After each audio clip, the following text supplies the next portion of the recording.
I24। अब नजर आज की कुछ खास खबरों की ओर। जनपद का शिक्षा विभाग अपनी कार्यशैली के कुछ अलग अंदाज में एक शिक्षिका और विभागीय अधिकारी के सामने आ गया और ये चर्चा का विषय बना, जहां जिले के कबरई ब्लॉक के प्राथमिक विद्यालय तिंदौली जनपद महोबा में प्रधान अध्यापिका के पद पर कार्यरत राज्य अध्यापक पुरस्कार प्राप्त महिला शिक्षिका के द्वारा विभाग के बेसिक शिक्षा अधिकारी पर आवास में बुलाने और शिक्षिका पर गलत नियत रखने जैसे गंभीर आरोप लगाए। शिक्षिका ने एसपी महोबा को दिए अपने शिकायती पत्र में दी साथ ही नम्रता कौशिक और पुरुषोत्तम नामक शिक्षकों पर बीएसए का सहयोग करते हुए संदेश वाहक की भूमिका निभाने का आरोप लगाया। शिक्षिका ने इन सभी पर मुकदमा दर्ज करने की मांग करते हुए कार्यवाही किए जाने गुहार लगाई। शिक्षिका की माने तो विद्यालय स्टाफ का सहारा लेकर बीएसए शिक्षिका को बार बार अपने आवास पर बुलाने की कोशिश कर रहे थे, लेकिन शिक्षिका ने उनकी बात नहीं मानी, जिसके चलते अधिकारी के द्वारा तरह से उसे प्रताड़ित किया जाने लगा और अंत में निलंबन आदेश जारी किया। शिक्षिका का आरोप है कि बेसिक शिक्षा अधिकारी कार्यालय में अपनी बात रखने गई तो बीएसए राहुल मिश्रा के द्वारा उन्हें बुरी अभद्र गालियां देकर वहां से भगा दिया।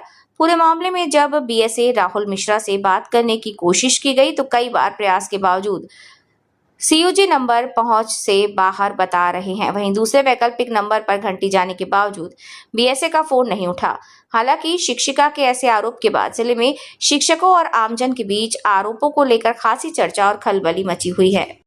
शुक्ला है और बीएसए राहुल मिश्रा जी महोबा मुझे विगत 1 साल से प्रताड़ित कर रहे हैं और हमारे विद्यालय में जो प्राथमिक विद्यालय तिंदौली में श्रीमती नम्रता कौशिक सहायक अध्यापक हैं, उनसे उनके घनिष्ठ संबंध हैं और उनके माध्यम से वो मुझे सूचनाएं भिजवाते हैं कि उनके आवास पर मिल लो अंग्रेजी गुलाब लेके और तो सब कुछ ठीक हो जाएगा।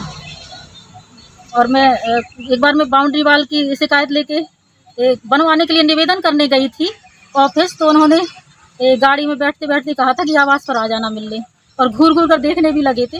तो मैं उनकी मनसा भांप गई। फिर मैं अपने पिताजी को लेके गई और उनसे पुनः निवेदन किया तो उन्होंने फिर उनके साथ भी अभद्रता की और भगा दिया और मुझे महिलाओं वाली गाली दी, क्योंकि मैं बोल नहीं सकती हूँ और मेरे पास, और कहा कि किसी भी उच्च अधिकारी के पास तुम यदि मेरी शिकायत लेके जाओगी तो इसका परिणाम भुगतोगी, मेरी बात मान लो।